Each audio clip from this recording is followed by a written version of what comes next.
Once upon a time there lived a very wise man. He was the mayor of a local village. Everyone respected him and his views and opinions were well regarded. Many people came to him seeking for advice. His son, however, was very lazy and wasted his time sleeping and spending time with his friends. No amount of advice or threat made any difference to him. He would not change at all. The years passed, and with time faded the youth of the wise man. As he grew older, he began to worry about his son's future. He recognized that he had to give his son something so that he could take care of himself and his family to be in the future. So one day the wise man called his son to his room and said, "My son, you are no more a kid now. You must learn to take responsibilities and understand life. I want you to find the real purpose of your life. And once you find it, remember it always, and you will lead a life full of happiness and joy forever." He then handed his son a bag. When the son opened the bag, he was surprised to see 4 pairs of clothes, one for each season. There also were some raw foods, grains, lentils, little money, and a map. His father continued, "I want you to go find a treasure. I have drawn a map of the place where the treasure is hidden. You need to go and find it." The son loved this idea. For the first time he thought that his father had a good idea for him. So the next day he eagerly set out on a journey to find the treasure. He had to travel really far across borders, forests, plateaus and mountains. Days turned into weeks, and weeks turned into months.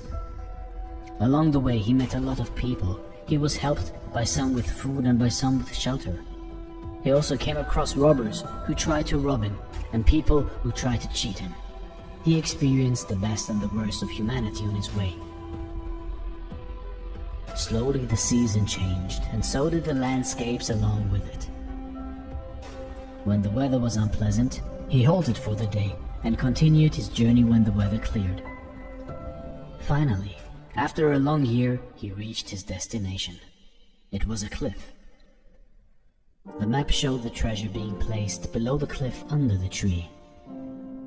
Upon spotting the tree, he began to dig the ground.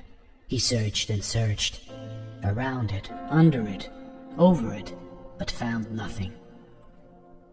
He spent 2 days looking and digging for the treasure. By the 3rd day, he was so exhausted that he decided to leave. Disappointed over his father's lie, he headed back to his home. On his way back, he experienced the same changing landscapes and seasons. This time, however, he halted to enjoy the blooming flowers in spring and the dancing birds in monsoon. He stayed in places only to watch the sun set in paradise or to enjoy pleasant summer evenings. Since the supplies he carried were over by then, he learned to hunt and make arrangements for his meals. He also learned how to sew his clothes and shelter himself. He was now able to determine the hour of the day by the position of the sun and plan his journey accordingly. He also learned how to protect himself from wild animals. He met the same people who had helped him earlier. This time he stayed a few days with them and helped them in some or the other way to repay them. He realized how nice they were to an ordinary passerby who had nothing to offer to them in return. When he reached home, he realized it had been 2 years since he left the place. He walked straight into his father's room. "Father," he said. The father immediately jumped to his feet and hugged his son. "So how was your journey, my son? Did you find the treasure?" he asked. "The journey was fascinating, father, but forgive me, for I wasn't able to find the treasure. Maybe somebody took it before I reached." He surprised himself by what he just said. He wasn't angry at his father. Instead, he was asking for forgiveness. There wasn't any treasure in the first place, my son, the father answered, smiling. But why did you send me to find it then? The son asked.